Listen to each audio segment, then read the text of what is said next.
여러분, 주유소를 하나 가지고 있다. 사실 동네 부잣집이죠. 또 그 주유소로 온 가족이 평생 먹고 산다는 그런 이야기까지 나올 정도였으니까요. 그런데 이 주유소가 요즘 난리도 아닙니다. 너무 빠르게 폐업이 일어나고 있습니다. 제가 줄폐업이라고 썼지만 이 줄폐업보다는요, 무더기 폐업이다 이런 생각이 저는 더 많이 듭니다. 여러분, 이거 한번 보시죠. 10월 기준으로 봤을 때 1년 새 주유소 감소 수입니다. 170곳이 줄어들었어요. 170곳. 한 곳도 아니고 170곳이요. 적어도 말입니다. 한 달에 15곳이 줄어들었다는 것 같다는가요? 15곳? 와, 15곳이면 저는 엄청난 숫자라고 생각합니다. 15곳이면 거의 이틀에 하나씩 주유소가 폐업한다는 거잖아요. 이틀에 하나씩. 이틀에 하나 주유소가 폐업한다는 건 여러분, 이게 주유소가 이제 자영업자, 뭐 소상공인은 좀 그런가요? 자영업자의 어떤 먹거리로 이제 끝났다는 이야기가 되는 거예요. 그만큼 폐업이 많다는 겁니다. 올해 10월 기준으로 주유소는요, 11,008곳이 11,008곳. 11,008곳이니까 여러분, 원래 10월입니다. 작년에 160곳이었잖아요. 160곳. 이때가 11월 기준이거든요. 작년 11월 기준. 작년 11월 기준에 11,160곳인데 그 이후로 지금 굉장히 많은 주유소들이 생겨나고 또 폐업하고 했겠죠. 그 와중에 작년 10월로 따졌을 때는 170곳이 망했다. 뭐 이렇게 이야기합니다. 이게 주유소가 여러분 보세요. 2017년만 하더라도 11,777곳이었잖아요. 700이에요. 그런데 지금은 11,100이에요. 100. 160. 심지어 올해 10월은 11,000이에요. 11,000. 그러면 여러분, 이게 700곳 정도가 불과 말입니다. 5년 사이에 줄어들었다고 이야기할 수가 있는데 이게 괜찮을까요? 괜찮지 않습니다. 그럼 주유소가 왜 이렇게 망하느냐? 기본적으로는요, 기름값을 경쟁을 시켰습니다. 기름값을 경쟁을 시키니까 A 주유소, B 주유소, C 주유소의 가격이 굉장히 서로 경쟁합니다.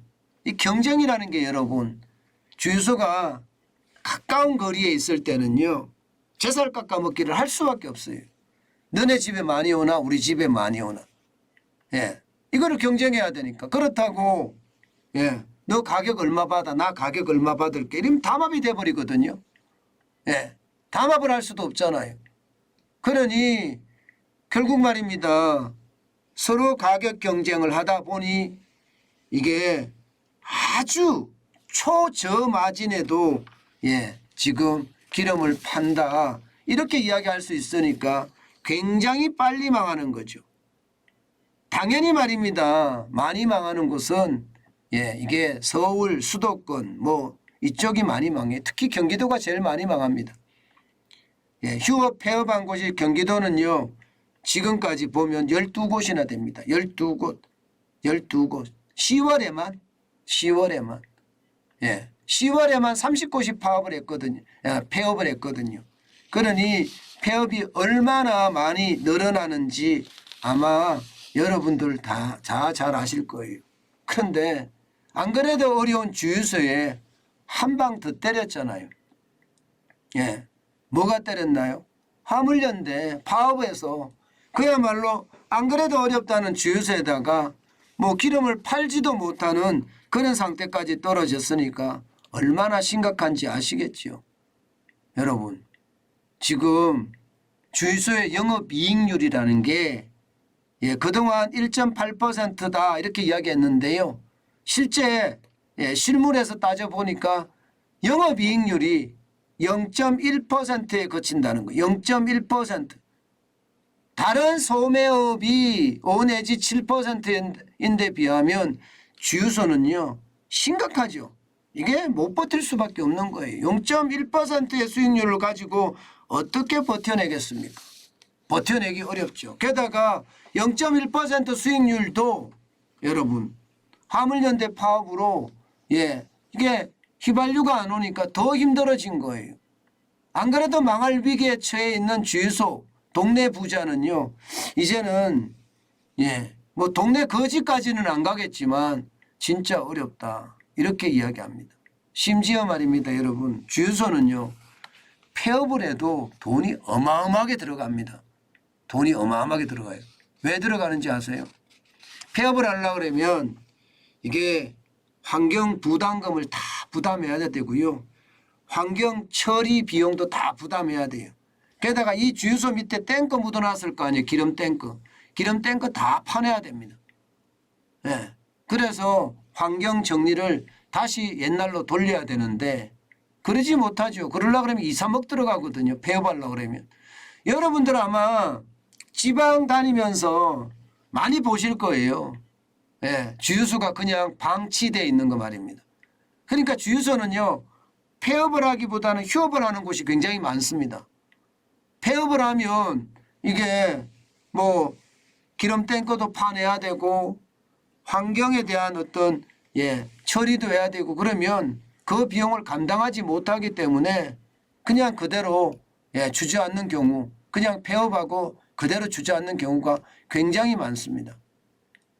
그러니 요즘은요 주유소 창업한다 그러면요 도시락 싸고 다니면서 말린다고 합니다.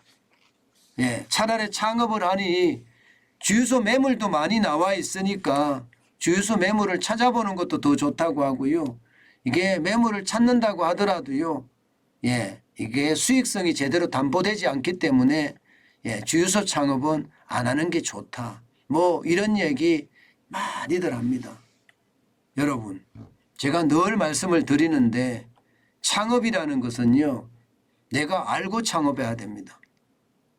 예를 들어서 주유소 창업이 영업이익률이 0.1%포인트라고 0.1%라고 이야기하는데 뭐 이익이 거의 안 난다는 이야기인데 여기다 창업하시겠습니까? 창업 안 하는 게 더 낫죠. 늘 제가 말씀을 드리는 게 그런 거예요. 창업은 내가 잘하는 걸 해야 된다. 그래야지 계속 버틸 수 있다. 오늘 제가 주유소를 말씀드린 것은 그런 이유에서 말씀을 드렸습니다. 조심하고 또 조심해야 된다는 거. 옛날에 동네 부자 된다는 주유소 이것은 옛말에 이제 불과하다. 그만큼 주유소는요 생존을 위해서 발버둥 치고 있다. 이게 현실입니다.